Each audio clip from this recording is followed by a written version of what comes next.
ada ketua RT yang datang ke saya. Jadi beliau tuh bilang, "Mas, ada warga tapi saya nggak kenal ini siapa. Ini gimana?"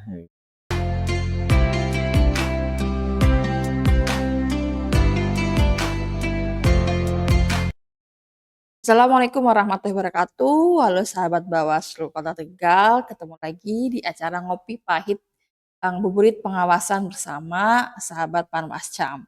Nah, kali ini giliran dari Panwascam Margadana. Di sebelah saya ada Mas Heriman. Nah, Mas Heriman ini adalah anggota Panwascam Margadana Divisi Hukum Pencegahan Parmas dan Humas. Nah, nanti kita akan dengarkan cerita-cerita menarik ya terkait dengan apa saja sih yang dilakukan Panwascam di Margadana.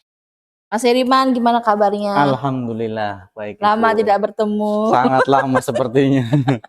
Nah, ini mungkin pertanyaan dasar ya, pertanyaan Iya, yang sering saya sampaikan ke teman-teman Panwascam lain yang sudah iya. datang ke sini. Kenapa mendaftar Panwascam? Kenapa mendaftar Panwascam? Mm-mm. Ini iya benar apa itu pertanyaan mendasar. Jadi pertama itu besar harapan saya bisa berpartisipasi langsung ya. Karena ketika saya menjadi Panwascam itu artinya saya bisa berperan aktif dalam pengawasan pemilu atau pemilihan. Dan yang kedua, saya merasa seandainya saya jadi Panwascam, saya bisa menjaga integritas dari mulai pemilih ataupun yang uh, terpilih Mm-mm. nantinya gitu. Dan yang terakhir yang pasti besar harapan ketika saya jadi Panwascam saya bisa menambah keilmuan saya, pengalaman saya bermanfaat. Nah, Paling itu sih. heeh. Ini kan Mas Heriman ini kan sama kayak Mas Iwan ya, Mas Fahrudin ya. Nggih. Ketika Panwascamnya menjadi Panwascam itu pada saat pemilihan. Nggih, Nah, betul. Nah, sebelum menjadi Panwascam pernah tidak untuk menjadi penyelenggara pemilu? sebelumnya berarti saya pindah ke Tegal itu kisaran 2015 Hmm. 2016. Kalau nggak salah itu 2018 ya. 2018 Hmm. ya sudah jadi KPPS. Hmm. Dan itu pun karena diajak teman sebenarnya. Hmm. Hmm. Terus saya ikut. Jadi paling itu apa Hmm. pengalaman saya pertama kali jadi KPPS. Waktu pemilu, pemilu menjadi apa? Pemilu 2024. 2024, nah pemilu 2024 kebetulan jadi PKD, pengawas PKD, kelurahan atau desa kelurahan, di Kelurahan Kaligangsa. kelurahan Kaligangsa. Iya. Jadi pernah menjadi KPPS, pernah menjadi PKD, terus kemarin menjadi Panwascam. Panwascam nggih. Mungkin sahabat Bawaslu juga pengen tahu nih, sebenarnya apa sih yang dilakukan oleh Panwascam Margadana? Tugasnya apa saja? Karena kan mungkin ada sahabat Bawaslu yang nggak tahu nih, karena kan setiap Hmm, setiap kecamatan pasti beda-beda ya. Nah, nggih. untuk Mas Heriman sendiri itu apa yang dilakukan, apa tugas-tugasnya pada saat menjadi Panwascam? Eh, kalau merujuk dari apa namanya divisi yang saya pegang itu kan Mm-mm. divisi HP2H taktis, berarti saya fokus ke pemilih. Bisa memastikan bahwa pemilih tersebut eh, benar ada di lokasi tersebut, itu sesuai dengan KTP dan KK dan orangnya ada tentunya. Mm-mm. Jadi lebih fokus ke pemilih ya kalau Pemilih. saya. Sampai ke tahapan terakhir itu paling updating ketika ada orang yang meninggal, Mm-mm. ketika ada orang yang pindah atau masuk. Nah ini itu tugas utama saya pas ketika di panggung. Ada lagi nggak? Sekarang mungkin pada saat pemungutan suara gitu. Pas pemungutan suara, kalau pemungutan suara mungkin kita sama-sama ya, jadi Mm-mm. bertiga. Jadi kalau Panwascam itu kan tiga, kita Mm. sama-sama turun ke tiap-tiap kelurahan. Mm-mm. Ya, kebetulan pas waktu itu saya mengawasi teman-teman yang ada di tingkatan paling ujung ya, awas TPS, memastikan bahwa mereka ada di situ dan melakukan sesuai dengan prosedur apa menjadi pengawas TPS dan yang pastinya tidak berpihak ke ke pemilih atau bahkan atau yang akan jadi kandidat nanti. Oke. Nah, ada nggak, Mas, ketika panjenengan menjadi Panwascam, ada mungkin kejadian unik atau mungkin, beberapa hal yang memang menarik untuk diceritakan kepada sahabat Bawaslu? Kalau kejadian yang paling mendebarkan itu pertama pas ketika jadi pengawas kelurahan atau desa. Oh, Bapak PKD. Iya, Mhm, mhm. pertama kali itu jadi. Mhm. Saya tergolong apa namanya, pengawas, di dunia kepemiluan tergolong baru ya. Mhm. Jadi saya waktu itu, sempat didatangi oleh, caleg ya, Mhm. calon legislatif yang waktu itu, nggak lolos. Oh, iya. Nggih nggih, Pada saat pemilu ya? pada saat pemilu itu. Mhm, Nah ini coba saya urut ya, jadi mhm. nanti, ada juga. Jadi pas ketika itu, awalnya memang beliau itu, ke Panwascam, Mhm. cuman ke Panwascam mungkin, Panwascam berharap ini sesuai dengan hierarkis. Jadi kalau memang, kejadiannya di kelurahan, berarti yang pertama didatengin adalah PKD. Mhm. Jadi pas ketika itu saya sempat waktu itu saya nganter istri ke Tanjung, dari perjalanan itu beliau itu telepon bolak-balik dan akhirnya sempat saya angkat. Beliau itu bawa 2 saksi. Nah ini saya yang ada di pikiran saya itu kan gini, jadi caleg yang nggak lolos, itu artinya dia sudah mengeluarkan nggak cuma tenaga, Iya. tapi apa Mhm, namanya, mhm. nominal yang nggak sedikit. Dan saya berpikirannya, wah ini kayaknya orang ini sudah di atas ini, Mhm. sudah emosinya sudah di atas. Saya selama perjalanan itu sempat, telepon sama, Pak Sukristo, Mhm. jadi saya minta arahan gitu. Habis itu saya juga sempat, koordinasi dengan Pak Wahyu gitu. Ya alhamdulillah dari situ saya belajar. Nah ini saya akuin ya, saya Mhm. banyak belajar dari Bawaslu ya, pimpinan Bawaslu ya. Jadi salah satunya Pak Sukristo waktu itu kan. Pikir waktu itu harus gini gini gini gini gini gini harus. Sampai ke rumah gitu, saya, pegang satu ininya aja, kata-katanya. Jadi kalau itu sudah disepakati di TPS, itu artinya sudah nggak ada masalah setelah itu, Selesai ya? selesai ini. Nah, Jadi mhm. Jadi itu menarik ya? iya, Terus jadi dia datang itu dengan 2 orang saksi dan sudah nunggu di depan rumah, dan saya datang langsung ditodong, dia bawa bawa bawa kertas itu segini, Bu. mhm, mhm. Jadi saya berpikiran sudah kemana mana cuman itu yang saya pegang itu, "Mas ini," akhirnya saya langsung, fokus. Kalau memang ini sudah disetujuin pas ketika di TPS itu artinya sudah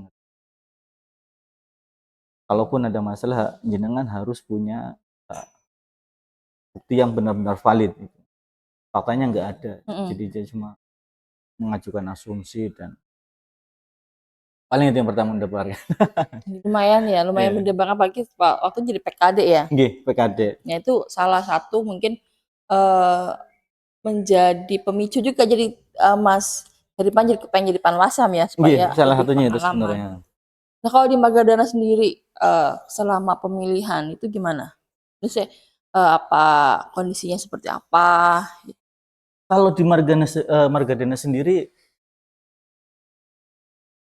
jelas ya, Pak, Kecamatan Margadana Mhm. adalah apa namanya, penduduknya banyak tapi, Nggak ada ya? pasif nggih, Mhm. pasif untuk apa pemilihan itu yang paling ini. Cuman pas ketika saya telusuri ternyata memang banyak warga Kecamatan Margadana yang kerja di luar gitu, dan itu Mhm. ya itu Sulitnya di situ kesulitan ya? di situ. Dan yang kedua, saya sempat menemui itu pas ketika pertama kali juga, jadi, saya pertama kali jadi pengawas, ada, ketua RT yang datang ke saya. Jadi beliau tuh bilang, "Mas, ada warga tapi saya nggak kenal ini siapa, Mhm. ini gimana?" Saya minta KTP-nya, ternyata ini, tetangganya pun nggak kenal bahwa Mhm. ini ada warga baru. Setelah itu saya datangin orang yang bersangkutan yang pindah, bahwa dia itu memang warga baru dan nggak lewat, kelurahan. Mmm. Pun waktu itu saya sempat ke kelurahan, bahwa kelurahan pun nggak tahu kalau ada orang, Mhm, mhm. saya telusurin jenengan, apa namanya, pengurusnya lewat mana?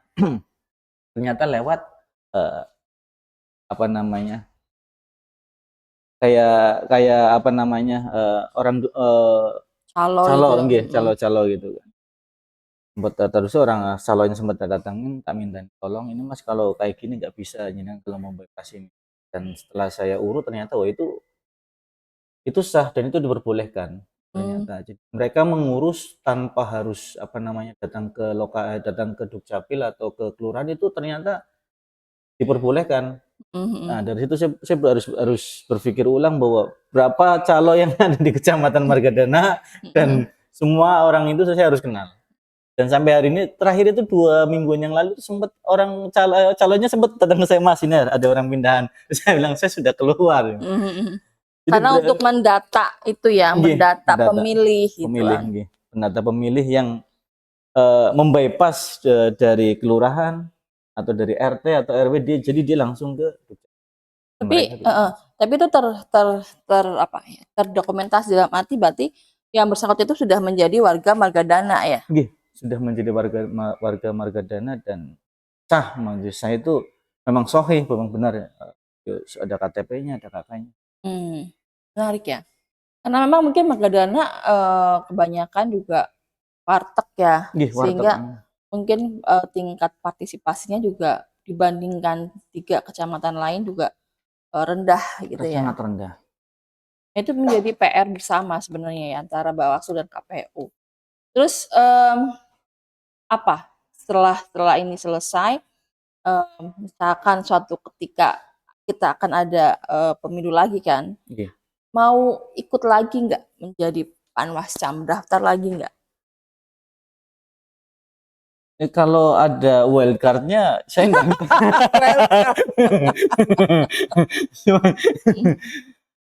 cuman kalau ya itu ya saya itu Bu jadi pun pertama kali saya mendaftar pun seperti itu saya berharap saya bisa Panwascam seandainya nggak diterima waktu itu saya sempat melepas Panwas kelurahan karena kan waktu itu kan sempat bersinggungan kan Ya. ya mudah-mudahan di periode berikutnya Allah masih mengizinkan saya menjadi Panwascam. Di tengah maksudnya pekerjaan-pekerjaan yang sudah Mas Heriman laksanakan itu nggak ada kapok maksudnya untuk mendaftar lagi gitu? Insya Allah enggak lah. Enggak ya? Malah justru saya suka. Jadi saya menikmati pekerjaan itu. Bahkan pas ketika harus datang bolak-balik ke orang yang bersangkutan untuk mengurus ada orang yang sudah meninggal waktu itu Bu, jadi dia nggak mau yang sempat jadi isu yang santer ya di tingkatan PPK bahwa, bahwa orang tersebut sudah meninggal tapi tidak mau dicoret di daftar pemilih dengan alasan ketakutan mereka itu orang tersebut yang sudah meninggal dicoret juga dari orang yang terdaftar di Bansos ya. iya dan terus Ya itu mungkin apa ya dinamika yang ada di bawah yang mungkin sebenarnya juga banyak tetapi mungkin tidak bisa kita share semua gitu tapi bahwa ternyata selain juga terkait dengan pengawasan itu juga banyak hal yang saling berkaitan ya. betul. Ketika untuk pengawasan ini ternyata berkaitan dengan kebutuhan yang lain gitu. Terakhir nih Mas Heriman. Kayak gini, harapan untuk Bawaslu Kota Tegal ke depan. Harapannya seluruh ya pimpinannya sampai ke bawah itu lebih solid, lebih mampu menjaga seandainya ada kurang-kurang bisa saling mengisi.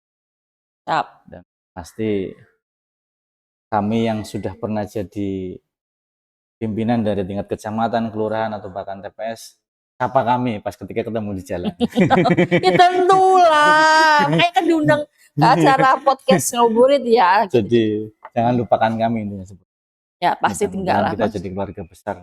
Menjadi kalau orang Tegal sedulur. Sedulur, ya, sedulur sahabat Bawaslu karena bagaimanapun teman-teman Panwascam, teman-teman PKD itu pernah menjadi bagian dari kami dan pernah menjadi garda terdepan pengawasan Bawaslu yang ada di Kota Tegal. Jadi untuk meskipun mungkin kalau kami kalau untuk PTPS pasti kurang hafal ya, tapi untuk PKD, Panwascam yang bagaimana kita sering berinteraksi pasti selalu menjadi bagian kita, selalu membekas gitu. Nah, Mas Rima, terima kasih Nggih. waktunya di tengah-tengah kesibukan yang super duper sibuk menyempatkan untuk ngobrol dengan kita. Mudah-mudahan apa yang disampaikan oleh Mas Heriman ini bisa memberikan manfaat, bisa memberikan pengetahuan terkait dengan pengawasan ataupun kondisi yang ada di Magadana. Dan mudah-mudahan juga bisa menjadi baik lagi. Tapi saya sama kayak Panwascam yang lainnya, masih hafal tagline Bawaslu. Nggih, masih hafal. Hafal ya? Nggih. Kita coba ya, masih Itu awal. closing berarti? Closing. Oh, Ya. sebelum closing saya juga terima kasih juga untuk Siap. Bawaslu Kota Tegal ya, terutama sama Bu Alia. Jadi saya terima kasih, jadi banyak memberikan pelajaran. Oh. Saya masih ingat pas ketika itu beberapa momen ya bahwa Bu Alia ini mampu kalau saya bilang kemarin itu sempat bilang Bu Alia ini visioner, jadi mampu merekayasa, mampu menebak, mengira-ngira, dan ternyata memang seperti itu. jadi pas ketika saya 1-2 bulan kemudian baru berasa, oh iya benar. Jadi orang yang sistematis dan mampu merekayasa yang kemungkinan terjadi. Dan saya belajar dari situ. Saya terima kasih di ilmu seperti. Wah, kok saya jadi meleleh ini. Ya itu karena kita semua belajar, semua di sini belajar. Dan juga apa-apa yang menjadi kejadian-kejadian pemilihan juga akan menjadi inventarisir masalah, karena tentu masalah itu akan terus berulang. Maka pentingnya kita misalkan bikin laporan dan lain sebagainya. Jadi curhat ini sebenarnya. Ya. Terima kasih Mas Heriman. Kita akan coba untuk tagline-nya Mas Heriman masih hafal atau tidak. Insya Allah masih hafal. 1, 2, 3. Bersama rakyat awasi pemilu, bersama Bawaslu tegakkan keadilan pemilu. Terima kasih. Wassalamualaikum warahmatullahi wabarakatuh.